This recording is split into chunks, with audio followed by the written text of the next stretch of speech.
Taking to 10 Downing Street in London, where Britain's outgoing Prime Minister Rishi Sunak is going to be making a statement before meeting King Charles to formally resign after the opposition Labour Party won a landslide election victory. Let's listen in.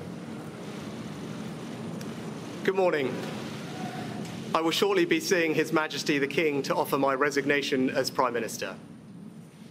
To the country, I would like to say first and foremost, I am sorry.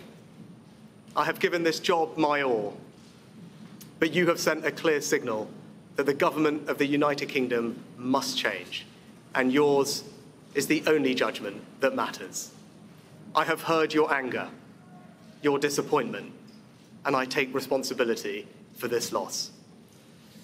To all the Conservative candidates and campaigners who worked tirelessly but without success, I am sorry that we could not deliver what your efforts deserved.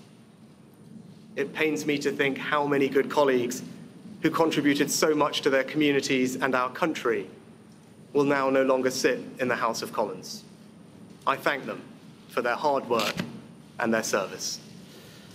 Following this result, I will step down as party leader, not immediately, but once the formal arrangements for selecting my successor are in place. It is important that after 14 years in government, the Conservative Party rebuilds, but also that it takes up its crucial role in opposition professionally and effectively. When I first stood here as your Prime Minister, I told you the most important task I had was to return stability to our economy. Inflation is back to target, mortgage rates are falling, and growth has returned. We have enhanced our standing in the world, rebuilding relations with allies, leading global efforts to support Ukraine, and becoming the home of a new generation of transformative technologies.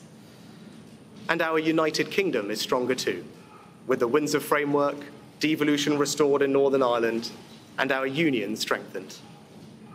I'm proud of those achievements. I believe this country is safer, stronger, and more secure than it was 20 months ago.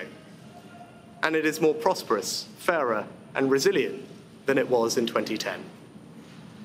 Whilst he has been my political opponent, Sir Keir Starmer will shortly become our Prime Minister.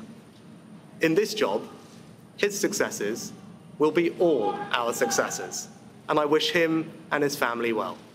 Whatever our disagreements in this campaign, he is a decent, public-spirited man who I respect. He and his family deserve the very best of our understanding as they make the huge transition to their new lives behind this door, and as he grapples with this most demanding of jobs in an increasingly unstable world. I'd like to thank my colleagues, my cabinet, the civil service, especially here in Downing Street, the team at Chequers, my staff, CCHQ, but most of all, I'd like to express my gratitude to my wife Akshata and our beautiful daughters. I can never thank them enough for the sacrifices they have made so that I might serve our country. One of the most remarkable things about Britain is just how unremarkable it is that 2 generations after my grandparents came here with little, I could become Prime Minister, and that I could watch my 2 young daughters light Diwali candles on the steps in Downing Street. We must hold true to that idea of who we are, that vision of kindness, decency, and tolerance that has always been the British way. This is a difficult day, at the end of a number of difficult days. But I leave this job honoured to have been your Prime Minister. This is the best country in the world, and it is thanks entirely to you, the British people, the true source of all our achievements, our strengths, and our greatness. Thank you.